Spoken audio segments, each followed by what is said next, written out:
Kemarahan dimulai dengan kegilaan dan berakhir dengan penyesalan. Assalamualaikum sahabat santri, selamat datang di channel John Santri.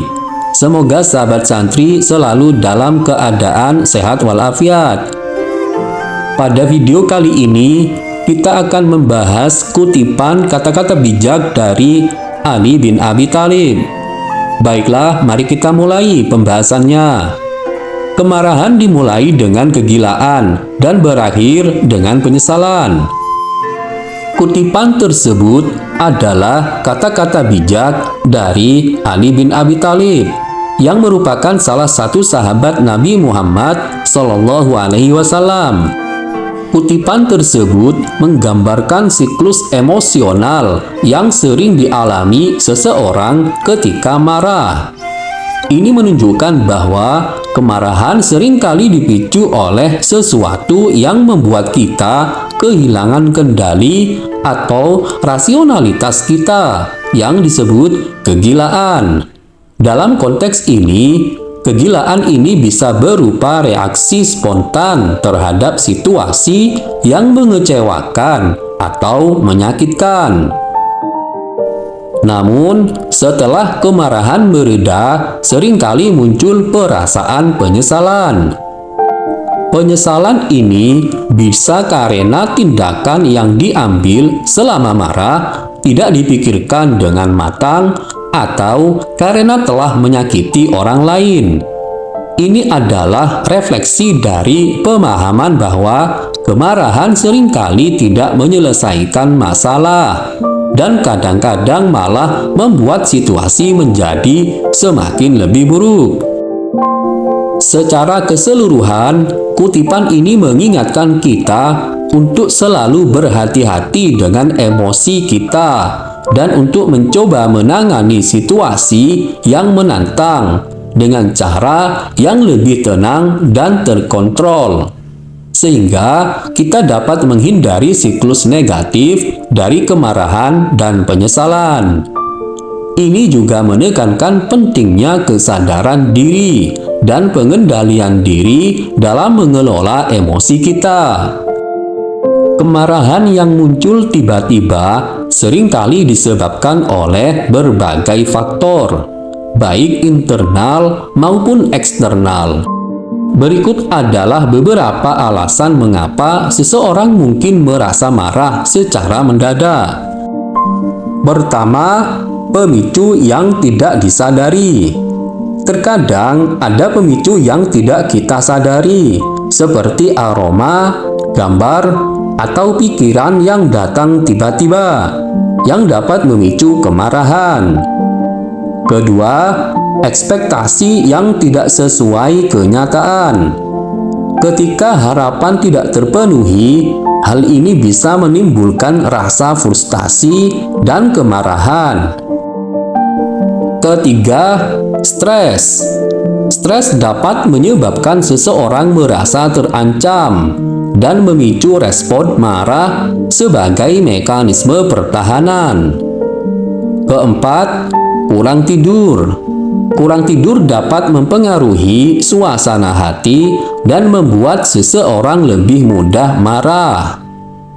Kelima, penyalahgunaan minuman beralkohol. Konsumsi alkohol yang berlebihan dapat mengganggu kemampuan berpikir jernih dan mengendalikan emosi. Keenam, depresi. Kemarahan yang mudah meledak juga bisa menjadi gejala dari depresi. Ketujuh, gangguan stres pasca trauma. Kemarahan yang muncul tiba-tiba bisa berkaitan dengan pengalaman traumatis di masa lalu. Kemarahan dapat memiliki berbagai dampak negatif, baik secara fisik maupun emosional. Berikut adalah beberapa efek buruk dari kemarahan yang perlu diwaspadai. Yang pertama yaitu meningkatkan resiko penyakit jantung. Kemarahan berlebihan dapat mengganggu kesehatan jantung, meningkatkan resiko serangan jantung dan penyakit jantung koroner. Kedua yaitu meningkatkan tingkat stres dan kecemasan. Menyimpan kemarahan dapat menyebabkan peningkatan tingkat stres dan kecemasan, yang pada akhirnya dapat merusak kesehatan fisik. Yang ketiga, gangguan kesehatan mental. Kemarahan yang tidak diungkapkan atau diatasi dengan baik dapat menyebabkan depresi, kecemasan, dan masalah emosional lainnya. Keempat, peningkatan tekanan darah. Kemarahan dapat menyebabkan lonjakan tekanan darah yang beresiko terhadap kesehatan kardiovaskular. Kelima, peningkatan hormon stres. Kemarahan dapat memicu pelepasan hormon stres seperti kortisol dan adrenalin yang dapat mempengaruhi kesehatan secara keseluruhan. Keenam, gangguan pola makan. Dalam beberapa kasus, kemarahan yang tidak terkontrol dapat berkaitan dengan gangguan pola makan seperti bulimia. Ketujuh, resiko kecelakaan. Ketidakmampuan mengendalikan amarah dapat meningkatkan resiko kecelakaan, termasuk kecelakaan di jalan raya. Mengelola kemarahan dengan cara yang sehat sangat penting untuk menghindari dampak negatif ini dan menjaga kesejahteraan fisik secara mental. Kemampuan mengendalikan emosi berbeda-beda pada setiap orang. Ada yang mampu mengelola emosinya dengan baik, sementara orang lain mungkin kesulitan. Faktor seperti kepribadian, pengalaman hidup, kesehatan mental, dan keterampilan sosial memainkan peran penting dalam kemampuan ini. Beberapa orang mungkin membutuhkan lebih banyak waktu atau bantuan untuk belajar mengendalikan emosi mereka. Ini bisa melibatkan terapi, pelatihan mindfulness, atau teknik relaksasi lainnya. Sementara itu, ada juga yang secara alami dapat menangani emosi mereka dengan efektif tanpa perlu intervensi eksternal. Penting untuk diingat bahwa mengendalikan emosi adalah proses belajar berkelanjutan dan dapat ditingkatkan dengan latihan dan kesadaran diri. Jadi, meskipun tidak semua orang memiliki kemampuan yang sama dalam mengendalikan emosi, hampir semua orang dapat meningkatkan keterampilan ini dengan upaya yang tepat. Mengendalikan kemarahan adalah keterampilan penting yang dapat membantu menjaga kesehatan mental dan fisik, serta hubungan interpersonal. Berikut adalah beberapa cara yang disarankan untuk mengendalikan kemarahan. Yang pertama adalah atur nafas dan kendalikan pikiran.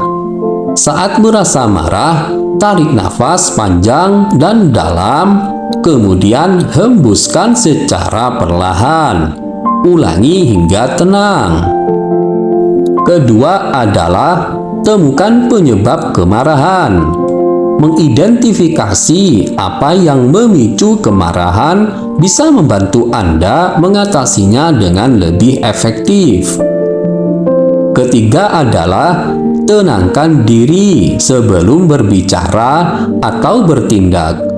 Jika Anda merasa emosi, berikan waktu untuk menenangkan diri sebelum merespon situasi. Keempat, ekspresikan kemarahan dengan tepat. Setelah tenang, sampaikan perasaan Anda dengan cara yang tegas namun tidak konfrontatif. Kelima, aktivitas fisik. Berjalan kaki atau jogging dapat membantu meredakan emosi. Keenam, mendengarkan musik atau melakukan hobi. Kegiatan ini bisa menjadi sarana untuk menenangkan pikiran. Ketujuh, meditasi atau mindfulness. Latihan ini dapat membantu menenangkan pikiran dan mengurangi stres. Kedelapan, mencari dukungan sosial atau profesional. Berbicara dengan teman atau profesional dapat memberikan perspektif baru dan cara mengatasi masalah. Mengendalikan kemarahan tidak hanya bermanfaat bagi kesehatan Anda, tetapi juga dapat meningkatkan kualitas hidup dan hubungan dengan orang lain. Praktikkan teknik-teknik ini secara konsisten untuk hasil yang lebih baik. Baiklah, untuk pembahasan terakhir, kita akan mencoba mengali hikmah yang bisa kita ambil dari kutipan tersebut. Hikmah dari kutipan Ali bin Abi Thalib tentang kemarahan dapat dipahami sebagai pelajaran untuk mengendalikan emosi dan bertindak dengan bijaksana. Kemarahan yang tidak terkendali seringkali membawa kepada tindakan yang kita sesali kemudian. Dalam Islam, mengajarkan pentingnya kesabaran dan kebijaksanaan dalam menghadapi ujian. Ali bin Abi Thalib sendiri dikenal karena kebijaksanaannya dan sering memberikan nasihat yang mendalam. Dari kutipan ini, kita diajak untuk memahami bahwa kemarahan adalah emosi yang alami, tetapi cara kita menangani kemarahan itu yang penting. Islam mengajarkan untuk tidak membiarkan kemarahan menguasai diri kita, karena hal itu dapat mengganggu ketenangan hati dan pikiran, serta dapat merusak hubungan dengan orang lain. Hikmah yang dapat diambil adalah untuk selalu berusaha menahan diri dari kemarahan, dan jika kita merasa marah, kita harus mencari cara untuk menenangkan diri dan kembali ke keadaan yang lebih tenang sebelum bertindak atau berbicara.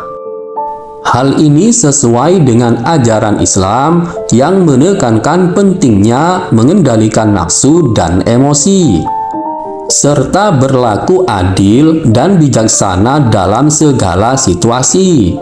Dengan demikian, kita dapat menghindari penyesalan dan memperbaiki diri kita menjadi lebih baik. Baiklah sahabat santri, semoga pembahasan ini bermanfaat untuk kita. Jika Anda mempunyai pengalaman atau pendapat lain, silahkan ketik di kolom komentar. Karena pengalaman atau pendapat Anda sungguh sangat membantu kita untuk menjadi lebih baik. Jika sahabat santri menyukai video ini, silahkan klik like dan subscribe. Dan bagikanlah video ini supaya bermanfaat. Terima kasih sudah mengunjungi channel John Santri. Wassalam.